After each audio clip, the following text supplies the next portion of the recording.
most of you know who I am. I'm the job developer for MARC Community Resources, and as Malcolm said, my name is Lori Ann. I wanted to just go over with you, so you've probably seen and heard that the state of Connecticut is moving forward with, changing our folks from GSE to ISE. And so to start with that, I'd like to let you know that MARC is we're already doing that. We're already on board with that. It's not a new concept for us. We're already meeting with case managers and meeting with families and trying to put this together so that families understand what that means. Group supported employment, for anyone who isn't familiar with the terminology, group supported employment means, which is GSE, means that our folks are going out to work every day. In group supported employment, there's 2 to 6 people in a group that would go out with a job coach, and they would go to a job site and have that job coach working with them, and they're working on their social skills, working with other peers, and getting the job done. For many of our companies, we have a lot of group supported employment sites. A lot of our folks have been doing GSE sites for a very long time, so it's kind of like at this point now where they need to consider, we're asking you all to consider moving everyone from GSE to ISE. And ISE is individual supported employment. And what that means is an individual would have a job on their own. They would not be working alongside their peers. They'd be working alongside new peers in the community, working alongside folks that have disabilities and folks that do not, and working out different job sites. So for instance, if someone is doing GSE right now, what we would do is have these meetings and then sit down and decide what is it that your folks might want to do. Where would they have some interest in working? At which point we would work with them so that we could do career plans. We would start working on resume building and interview preparation and job scouting, and that's kind of where I would come in, is that I start spending time with people and planning that out. And what happens then is if they find a job, we work with them side by side, and they're feeling comfortable. We do a working interview we could do with them, and what would happen is I would step away gradually as they became comfortable with the job that they were doing. And then it's like, oh no, they're going to be on their own. Not really. We're still checking in. We would have an ISE manager, an assistant manager who would be assigned to go out and check on every single individual. This is a process. It's going to take a while, but it's going to be exciting. It's going to be fun. I think that we just have so many people that are ready to make this move, and that's why I said we're really on board with this. It's going to be a good thing for us. Fading out is always something that by the time we're fading out, the individual that I'm working with says, you are going to be fading out, right? They're basically telling me, I don't need you anymore, so it's time for me to go. And that's really it as far as GSE and ISE goes, and moving forward with that. I think, I hope that if anyone has any questions in regards to that, we can talk about that at another time, but it is an exciting time. MARC is really happy to be looking at not just finding jobs for people, but to actually be looking at their futures. I think that's really important, not to just have a job.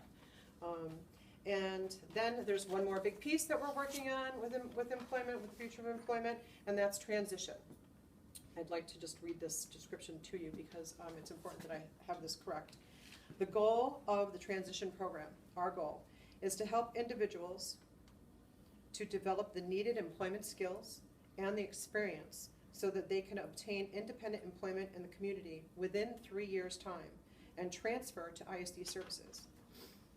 This is a new employment piece in our employment department, and we're in the process of developing a curriculum right now.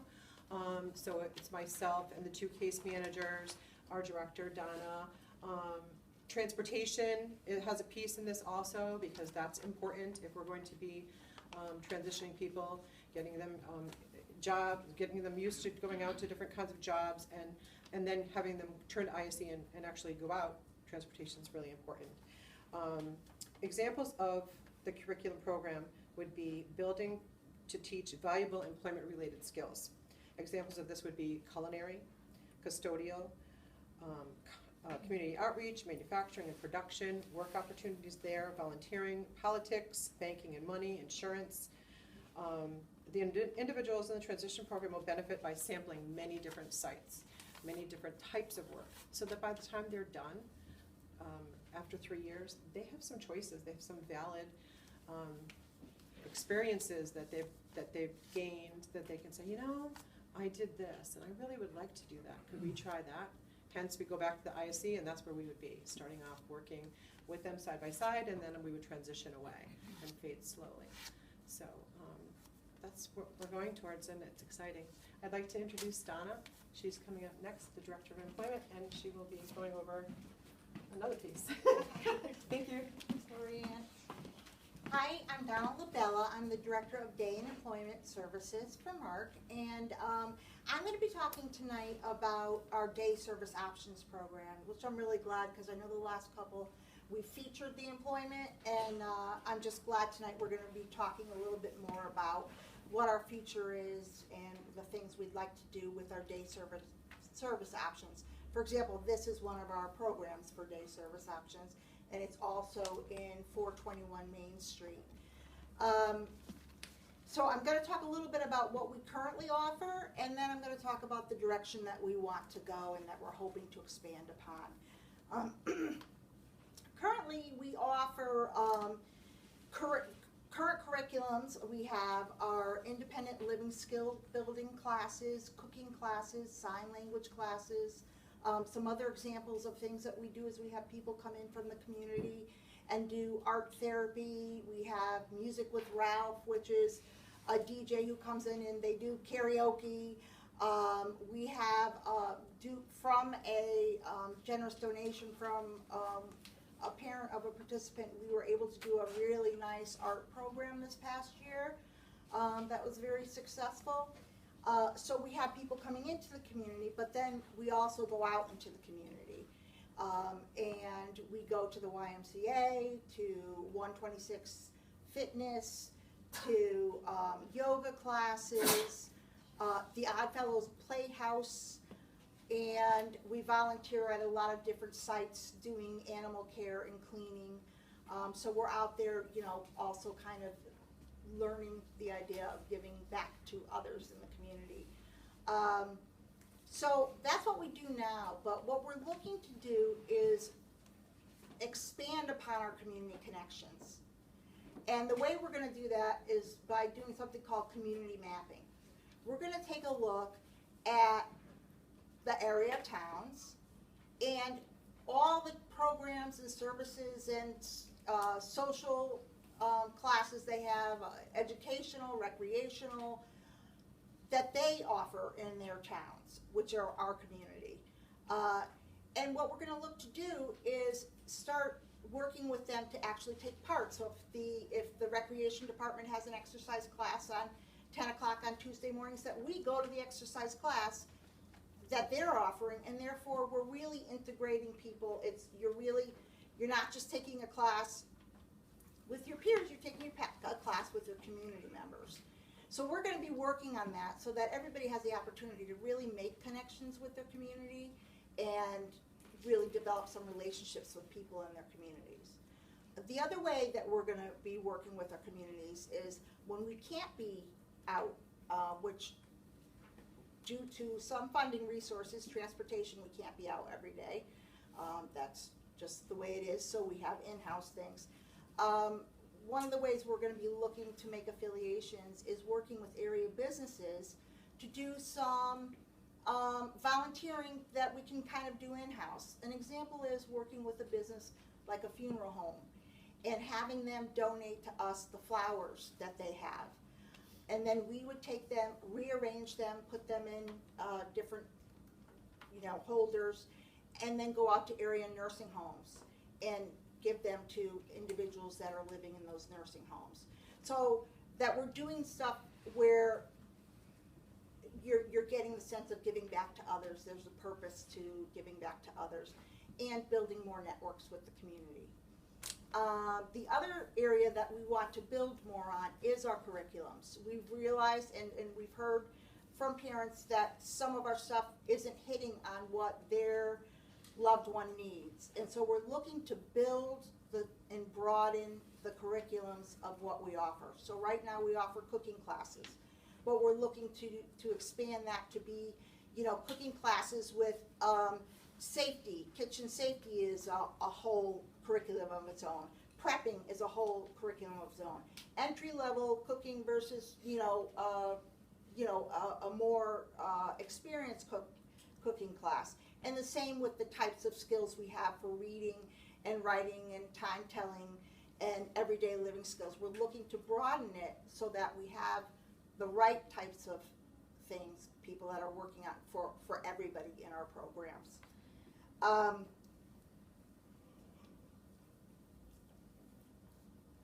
And so those are where we're going this year, and that's what we want to do. But as we were looking for a building, we had a set criteria of things that we were looking to get out of this building that would help us and help improve our programming. And so I really feel the new building is going to be a great asset to programming as a whole.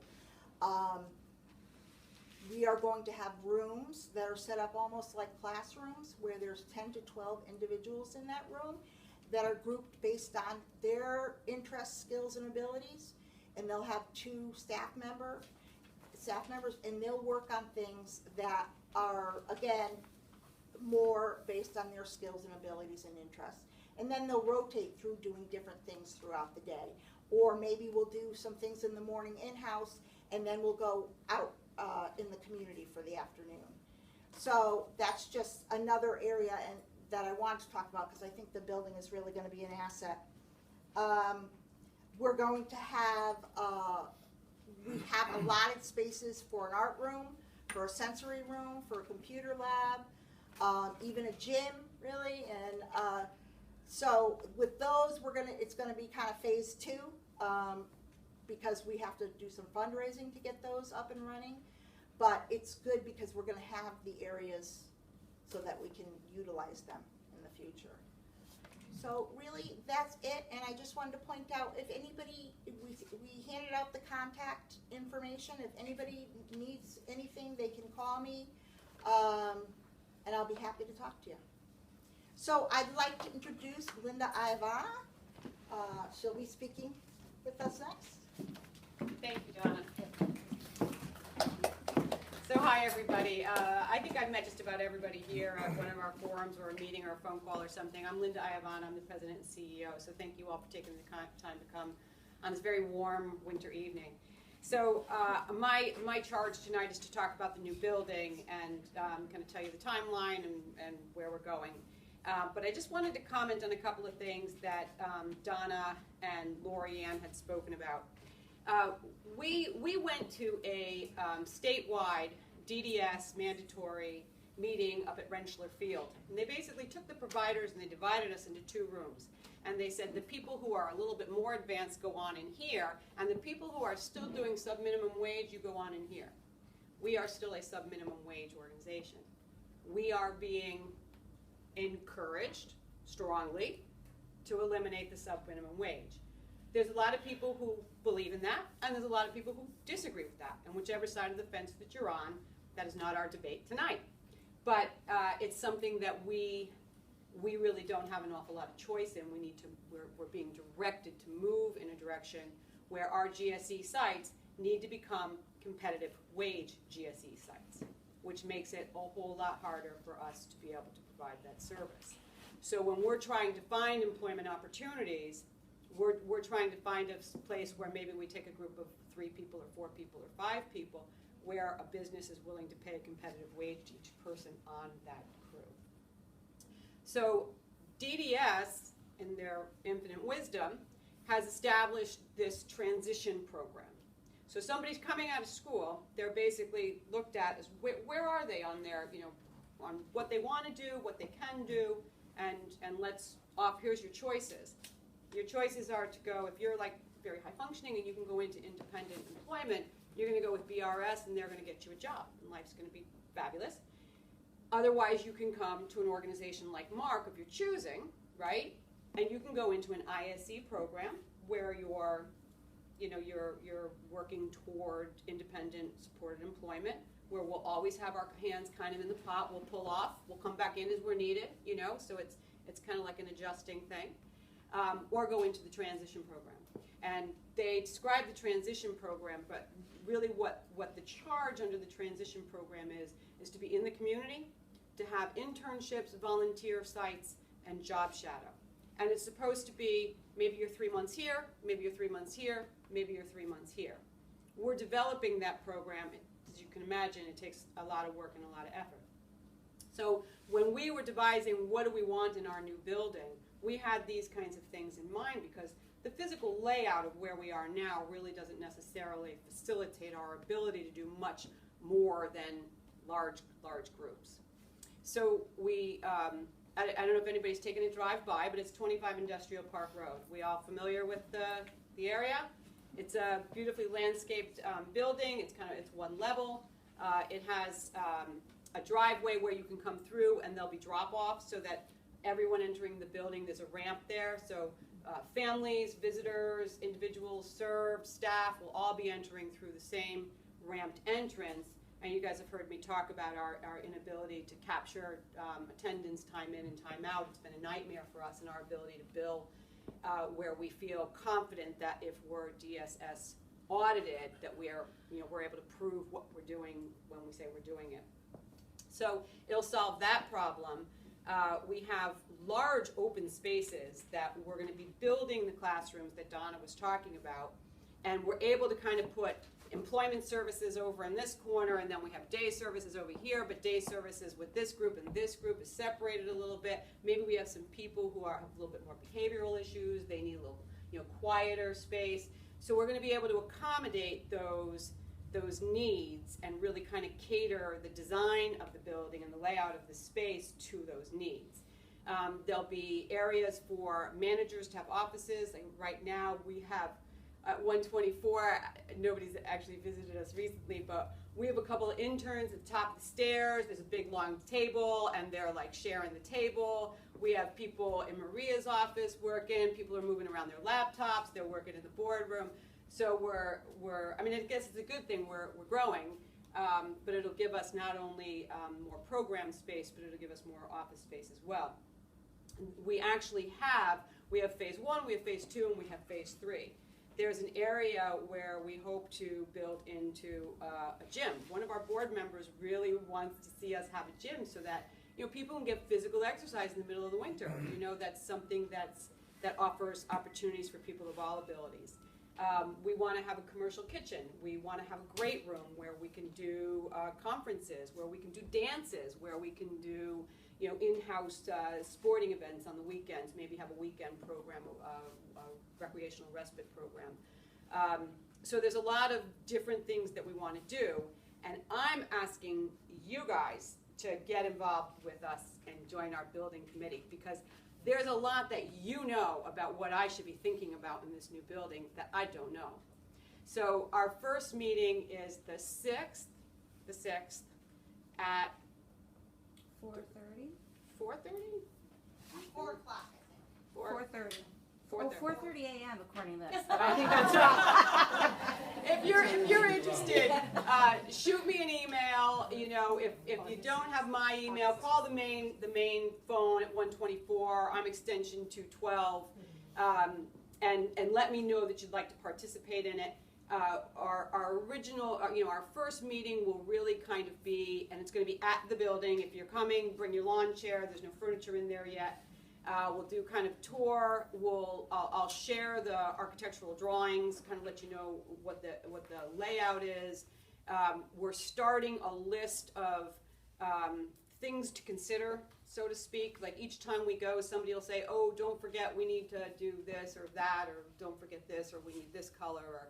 So we're starting that list, and the building committee will actually start, looking and addressing and planning for all these various, little nuances that we come up with as we go. So I encourage you guys to, you know, have a voice and join us. And are you on the building committee, Joe?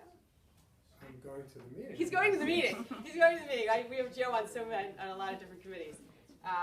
So really, we would love to have your input. And even if you're, you know, if you can't make every meeting, that's okay. You know, or if you're like, hey, Linda, I can't join, but I want you to be aware of this. You know, send me the stuff because we'll gather it and we'll do our best to. And we really want it to be an extraordinary place. The timeline as of right now. I'm waiting for the architect. I got the final drawings that we can go out to bid so that the general contractor needs to be selected. And that'll be a competitive process. We need to give them about 4 weeks. I expect to have selected that general contractor by, you know, like just after Labor Day. And then that build out could be anywhere from, say, 6 to 9 months. I don't know whether or not we're going to do a phased move-in. You know, does administration move in? Does 421 move in? I know that we have this lease, it's been extended through the end of March. So that kind of information will be forthcoming. Not really decided at this point in time. And as far as selling the other buildings, this one's a rental, so we have it through the end of March.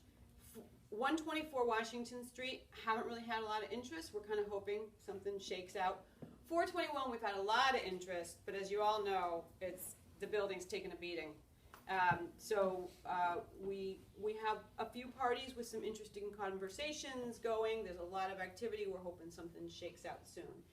If we get an offer, and you know, but at this point in time, I mean, it took us a year to get to a closing, so I don't think that there would be an issue with a closing date and us moving in and then moving out, but we would lease back if we needed to. So that's kind of the update on the building. I did want to talk a little bit about utilization. I don't know if Donna and her team has contacted families about utilization. So as we're looking at we're really trying to become much more efficient in our staffing.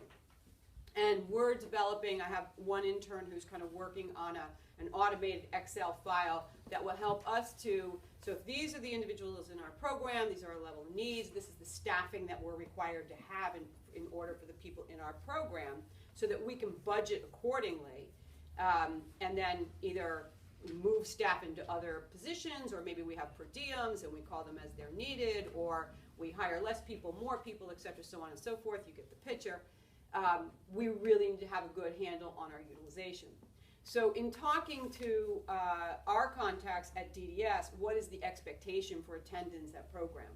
And DDS's expectation is 85% of authorized services.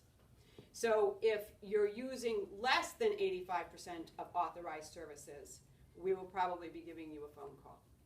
Because we're happy to work with you on what you want for your services. So say, for example, Marcy's family member is coming 50% of the time.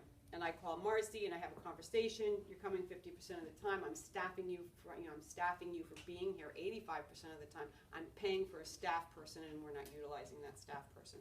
What would you like to do? Do you want us to change your authorization to 50%? Or, so maybe you're 3 days a week. Or do you want to have a conversation about how do we work with you so that your utilization gets up to 85%? So we need to have those conversations with families. It's going to be a difficult conversation, but one we need to have because we need to staff accordingly. So, is there a way to find out how much our kids use? You know, what their average is, just so we have an idea? Yeah, good question. We do have a list. We have a lot of new data available to us that in the past we really kind of, guessing. So Maria over there, wave. Maria over there is our audit director. She's our director of quality assurance, but she's all things technology-ish, kind of. Is that a good way? She's great at getting data for us, so we can get you that information. Who should I have people call? I can get that information. You have that as part of the monthly report that she sends out each month, right? Yep. So I guess Donna would be your first contact there. Yep. And if you're struggling who to call, you can give me a call and I'll find out who you should call. Okay. Go ahead.